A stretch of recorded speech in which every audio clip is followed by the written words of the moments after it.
Saya murid prasekolah. Tak lama lagi sekolah akan dibuka. Ye nak sekolah. Ye nak sekolah. Rindunya pada kawan-kawan dan cikgu-cikgu.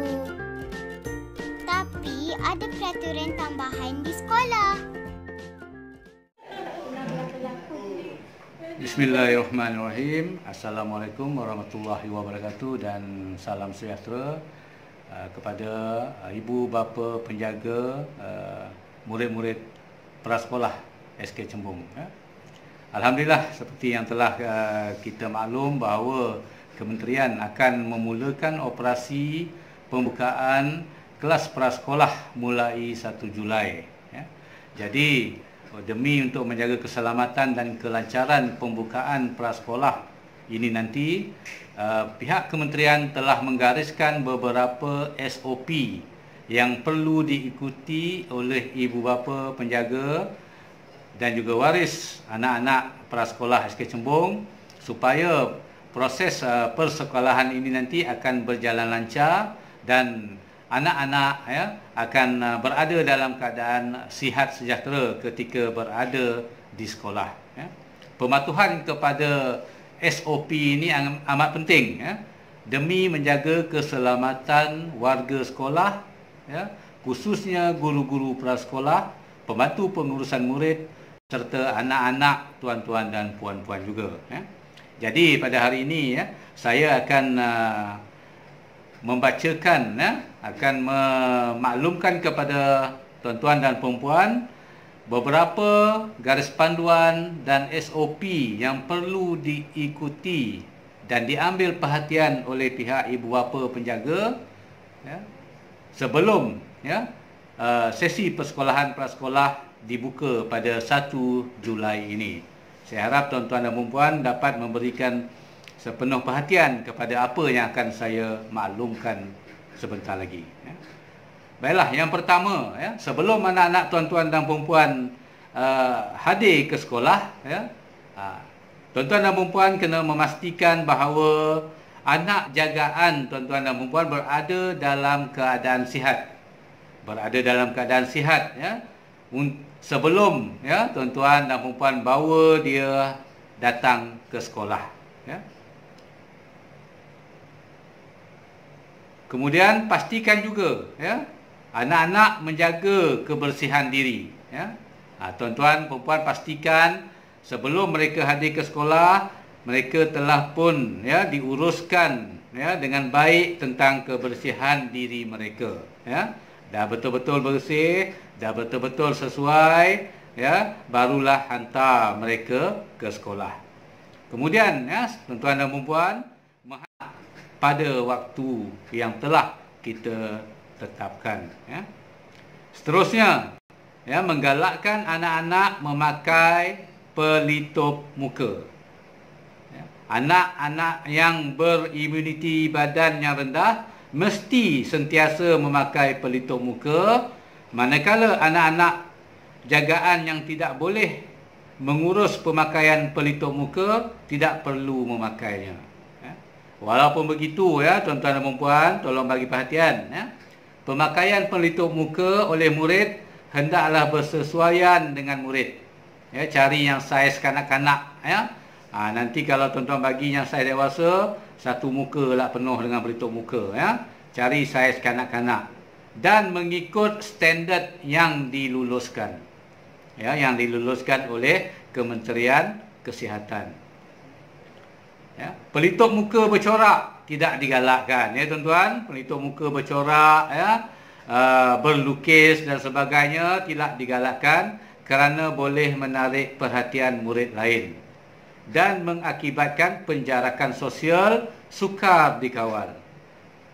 Pelitup muka ini nanti akan dipakai sepanjang waktu anak-anak berada di sekolah. Tuan-tuan, seterusnya, mematuhi tata cara pelawat masuk ke premis prasekolah. Jadi untuk Sekolah Kebangsaan Cembung, kita telah menggariskan beberapa peraturan, iaitu ibu bapa wajib hantar dan jemput murid di depan pintu pagar utama sekolah. Ya, di depan pintu pagar utama sekolah. Tidak boleh hantar dan jemput murid di pagar prasekolah. Ya, saya maklumkan sekali lagi, tidak boleh hantar dan jemput murid di pagar prasekolah. Ibu bapa yang menghantar anak perlu menunggu sehingga guru atau pegawai pengurusan murid selesai mengambil suhu anak, baru boleh pulang. Tolong beri perhatian tentang perkara itu. Seterusnya, suhu badan murid akan diambil oleh guru dan juga PPM.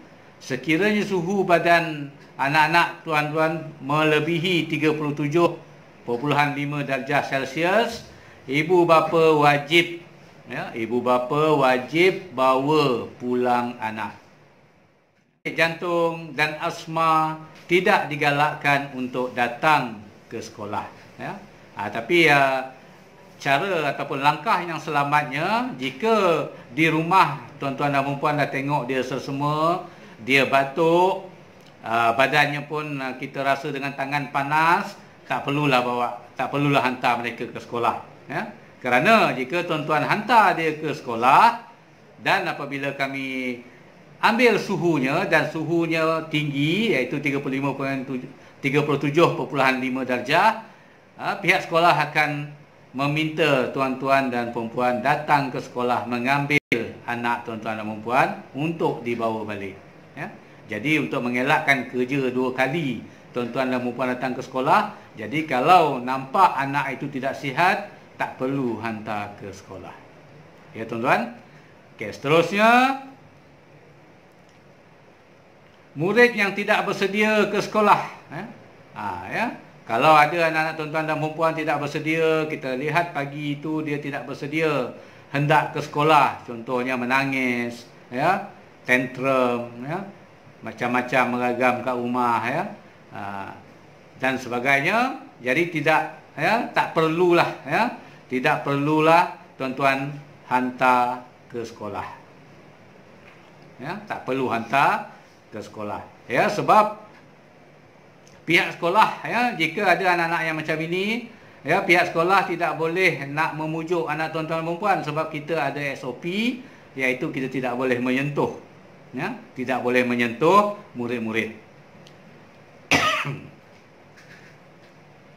Jadi sentuhan ini memang dalam SOP tidak dibenarkan. Jadi bagaimana cara untuk kita memujuknya nanti jika kita tidak dapat berada berhampiran, berdekatan dengan anak tuan-tuan dan perempuan. Okey, kemudian kehadiran murid ke sekolah adalah tidak wajib. Tuan-tuan, kehadiran murid ke sekolah adalah tidak wajib.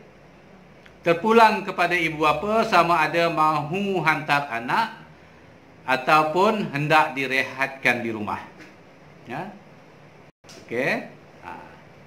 Hantar ataupun rehatkan sahaja di rumah. Boleh tuan-tuan. Sebarang ketidakhadiran, maklumkan sahaja kepada guru prasekolah. Ini tidak mahu menghantar anak ke sekolah atau anak-anak tidak mahu datang ke sekolah, maklumkan awal-awal kepada pihak sekolah, cikgu prasekolah ataupun PPM. Maklumkan awal untuk kita catatkan mengapa anak tuan-tuan tidak hadir ke sekolah. Seterusnya, murid tidak dibenarkan membawa sebarang alatan. Sekali lagi saya ulang murid-murid tidak dibenarkan membawa sebarang alatan, beg, bekal makanan dan minuman ke sekolah. Saya harapnya ini tuan-tuan perempuan ambil perhatian. Tak perlu bagi anak-anak bawa beg, tak perlu bekalkan makanan kepada anak-anak, air kosong pun tak payah bagi, semua itu akan disediakan di prasekolah. Ini juga adalah antara SOP pembukaan prasekolah. Okay. Seterusnya, apa yang saya bacakan tadi, apa yang saya sebutkan tadi, adalah SOP yang muktamad. Tuan-tuan, adalah SOP yang muktamad ibu bapa yang tidak boleh mengikuti SOP atau apa-apa sahaja yang saya sebutkan tadi, bolehlah rehatkan anak di rumah. Ya. Jadi jika apa yang tuan-tuan perempuan dengar daripada mula saya sebutkan tadi, jika ada antara perkara itu yang tuan-tuan dan perempuan rasa tak sesuai, tak boleh tuan-tuan perempuan ikuti, rehatkanlah anak di rumah. Ya. Jangan risau sebab kehadiran anak-anak ke sekolah bukanlah diwajibkan. Ya. Okay. Ibu bapa perlu peka dengan makluman dan arahan yang pihak sekolah berikan, ya, dalam grup WhatsApp, ya, dalam grup WhatsApp tuan-puan dari masa ke semasa. Sebarang permasalahan, ibu bapa, ya, boleh hantar dalam boleh bertanya dalam grup berkenaan, ya. Kita boleh dapat jawapan segera dari guru dan juga PBM. Ibu bapa juga, ya, perlu bersama-sama mengamal dan mengingatkan murid tentang kebersihan dan keselamatan diri pada setiap masa. Ya. Sentiasa pastikan anak tuan-tuan dan perempuan, ya, dimaklumkan tentang kebersihan diri mereka dan juga tentang keselamatan mereka berkaitan dengan penjagaan diri semasa tempoh PKP COVID-19 ini.